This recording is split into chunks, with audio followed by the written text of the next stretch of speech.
Hi friends, welcome back to our channel. Video నచ్చితే తప్పకుండా like చేయండి.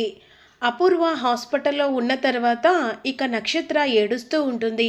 ఆ ఏడుపును చూసి, నువ్వు ఏడవకు, ఏడుస్తే నాకు ఒళ్ళంతా చీ కొట్టుకున్నట్టుగా అనిపిస్తుంది, ఏడవకే అని ఈ విధంగా అంటుండగా, అదేంటి మమ్మీ అలా మాట్లాడుతున్నావు? ఇప్పుడు ఈరోజు పరిస్థితి కారణం ఆ భూమి అని నీకు అర్థం కావట్లేదా? ఏదో చేయబోతే ఏదో జరిగింది, అయినా అంత సులువుగా ఆ భూమిని ఎలా వదిలేస్తా అనుకుంటున్నావు? అది కావాలని చెప్పేసి ఆ వ్రతాన్ని చేయకుండా ఈ నాటకం ఆడినట్టుగా అనిపిస్తుంది మమ్మీ అని ఈ విధంగా అంటుండగా, అయినా భూమి ఎందుకు అలా చెడగొట్టుకుంటుంది?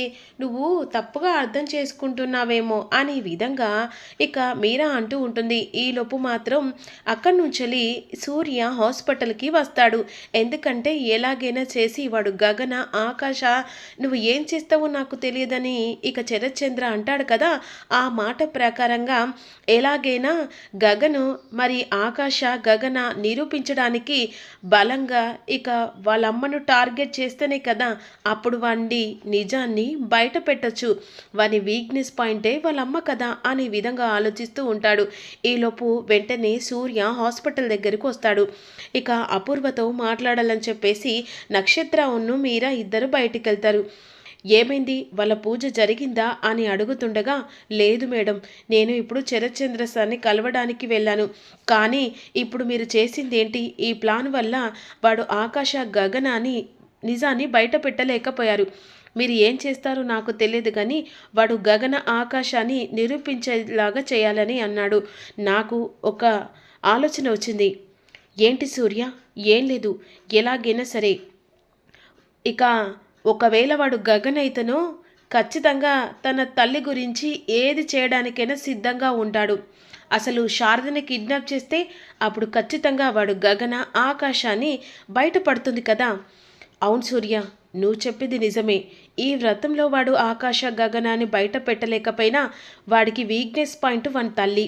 ఎలాగైనా సరే వాణ్ణి నిజస్వరూపాన్ని బయట పెట్టాలంటే ఇక శారదకు వల వేయాల్సిందే, దాన్ని కిడ్నాప్ చేయవలసిందే. ఇక ఎలాగైనా సరే ఆ శారదను కిడ్నాప్ చేస్తే ప్లాన్ చేయడానికి ఏం లేదు మేడం, మీరు ఒక్కసారి ఆలోచించారంటే ఖచ్చితంగా తనని కిడ్నాప్ చేస్తాను అని విధంగా అన్న తర్వాత, మరి ఇంకెందుకు ఆలస్యం, వెంటనే ఆ పని త్వరగా అయ్యేలా చెయ్యి. వాడు గగన ఇక ఆకాష్ గడ అనేది బయటపడుతుంది.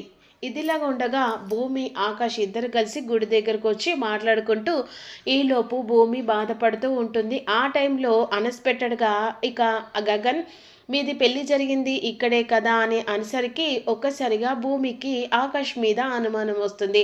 ఎందుకంటే ఈ విషయం నేను బావకి నాకు మాత్రమే తెలుసు, నీకు ఎప్పుడు చెప్పలేదు కదా, అసలు కనీసం డైరీలో కూడా రాయలేదు కదా అంటుండగా, అప్పుడు వెంటనే భూమి మాట అవాయిడ్ చేసి అమ్మవారికి మొక్కుతురా అని చెప్పేసి అన్న తర్వాత, భూమి ఎందుకో తన మనసు ఆకాష్ కాదు గగను అని చెప్పేసి తన మనసులో ఏదో తెలియని ఫీలింగ్.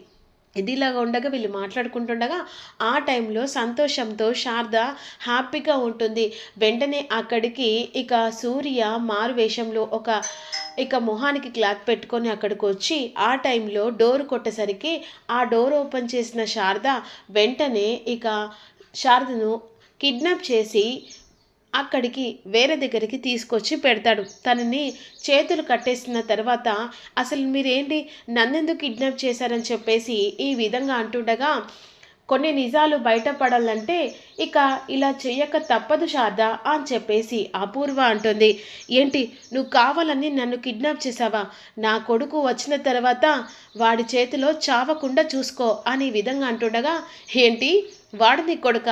సర్లే, వాడు నీ కొడుకైతే ఖచ్చితంగా కాపాడడానికి వస్తాడు. ఒకవేళ భూమి నిన్ను నమ్మించడానికి గగన్ గడ్ రూపంలో ఉన్న ఆకాష్ని తీసుకొచ్చిందేమో నాకు అనుమానం వస్తుంది. చూద్దాం ఏ నిజం బయటపడుతుందో అని అన్న తర్వాత, చూస్తూ నా కొడుకు రాడా, ఇప్పుడు వాడు ఖచ్చితంగా మీ ఇద్దరి ప్రాణాలు వాడి చేతిలో పోతాయి అని విధంగా అంటూ ఉంటుంది శారద. ఇదిలా ఉండగా భూమి ఇక గగన్ మాట్లాడుకుంటుండగా ఆ టైంలో ఇక వెంటనే శారద ఫోటో పంపిస్తాడు. వెంటనే ఆ ఫోటో చూసి అమ్మ అని చెప్పేసి కంగారు పడుతూ ఉంటాడు. ఇక గగన్ ఏమైంది, ఏం జరిగింది అంటుండగా, అత్తేను ఎవరు కిడ్నాప్ చేశారు అనే విధంగా భూమి కంగారు పడుతుండగా అదే సమయానికి సూర్య నుంచి ఫోన్ వస్తుంది. నువ్వు నీ తల్లిని కాపాడుకోవాలంటే తను ఎక్కడుందో తెలుసుకోవాలంటే వితిన్ 15 మినిట్స్ మాత్రమే నీకు టైం ఇస్తున్నాను. ఏ టైంలో నువ్వు తల్లిని కాపాడుకుంటావో లేకపోతే తల్లిని పోగొట్టుకుంటావో యువర్ చాయిస్ అని చెప్పేసి కాల్ కట్ చేస్తాడు. అమ్మ అమ్మ అని చెప్పేసి కంగారు పడుకుంటూ ఇద్దరు కలిసి వెళ్ళిపోతారు. ఆ టైంలో ఎలాగైనా సూర్య ఫోన్ను ట్రాప్ చేసేసరికి ఒక లొకేషన్ కనబడుతుంది. ఆ లొకేషన్ దగ్గరికి వెంటనే ఇక గగన్ వెళ్ళిపోతాడు. అక్కడ వెంటనే ఒక రూమ్లో శారదను బంధిస్తారు. నాన్న గగన్ అని చెప్పేసేసరికి మెల్లగా తను తీసుకెళ్ళడానికి కట్లు విప్పుతుండగా వెనక నుంచి రౌడీలు వచ్చి గగన్ తల పగల కొట్టేస్తారు. నాన్న గగన్ అని చెప్పేసి ఈ విధంగా అనేసరికి ఆ టైంలో గగన్ని ఒక చైర్లో కట్టి పడేస్తారు. కట్టి పడేసేసరికి ఒక్కసారిగా ఇక్కడ కంగారు పడుతుండగా భూమి కూడా అక్కడికి వచ్చేస్తుంది. భూమి ఎలాగైనా వీళ్ళని కొట్టేసి ఇక తన ఆకాష్ని అత్తేను కాపాడాలన్నట్టుగా ఆలోచిస్తూ ఉంటుంది. ఆ టైంలో కట్టేసిన దానికి వెంటనే గగన్ దగ్గర బాంబ్ ఫీడ్ చేసి పెడతాడు. అరే నువ్వు గగన్వో ఆకాష్వో ఈరోజే తెలిసిపోతుందిరా అని విధంగా మాట్లాడుతూ ఉంటాడు. ఈలోపు శారద కూర్చున్న చైరుకు కూడా బాంబు పెట్టిస్తాడు. ఆ టైంలో వెంటనే ఇక గగన్ ఈ విధంగా అంటూ ఉంటాడు, వదిలిపెడతావా లేదారా సూర్య అని అంటుండగా, ఒక్కటి చెప్తున్నాను విను, నేను పెట్టింది బాంబు, అది బొమ్మ కాదురా. నీ వీలైతే నువ్వు గగన్ గాడివై ఆకాశ్వా అనేది బయటపడాలంటే నీ తల్లిని కాపాడుకోరా. 5 నిమిషాలు మాత్రమే దానికి టైం పెట్టాను. ఈ 5 నిమిషాలలో ఖచ్చితంగా నీ తల్లి ప్రాణంతో పాటుగా నీ ప్రాణం పోతుంది. ఎలా కాపాడుకుంటావో అని చెప్పేసి పక్కకెళ్తాడు. ఎలాగైనా కాపాడుకోవాలని చెప్పేసి తన చేతికున్న కట్లను ఇప్పుకునడానికి ప్రయత్నిస్తుండగా ఈలోపు భూమి వస్తుంది. భూమి వచ్చేసరికి బావ అని చెప్పేసి వెంటనే వెళ్ళిపోతుంది. ఆ టైంలో ఇక అపూర్వ కావాలని చెప్పేసి భూమి 2 చేతులు పట్టుకొని ఇక తనని అక్కడి పోనివ్వకుండా ఈరోజు ఆకాశ్ రూపంలో ఉన్నది గగన్ అని నిర్ధారణ అయింది. ఇప్పుడు ఖచ్చితంగా కొడుకు తల్లి ఇద్దరు కలిసి చచ్చిపోతారు. ఆ తర్వాత సూర్య నీ మెల్లో తాళి కట్టేస్తాడు. అబ్బా ఊహిస్తేనే ఎంత బాగుందో కదా అని అంటుండగా అప్పుడు వెంటనే అపూర్వ మీద కోపంతో కర్ర పట్టుకుంటుంది. ఇక తన తల మీద కొట్టబోతుండగా వెంటనే సూర్య తనని కొట్టేస్తాడు. కొట్టేసేసరికి తను కింద పడిపోతుంది. భూమి అని చెప్పేసి ఇక్కడ గగన్ పిలుస్తూ ఉంటాడు. ఇక గగన్ పిలిచేసరికి ఎలాగైనా తన చేతికున్న కట్లు విప్పుకునే ప్రయత్నం చేస్తాడు. ఈలోపు అపూర్వ ఇక సూర్య అందరు కలిసి వెళ్ళిపోతారు. భూమి స్పృహ లేకుండా అక్కడ పడిపోతుంది.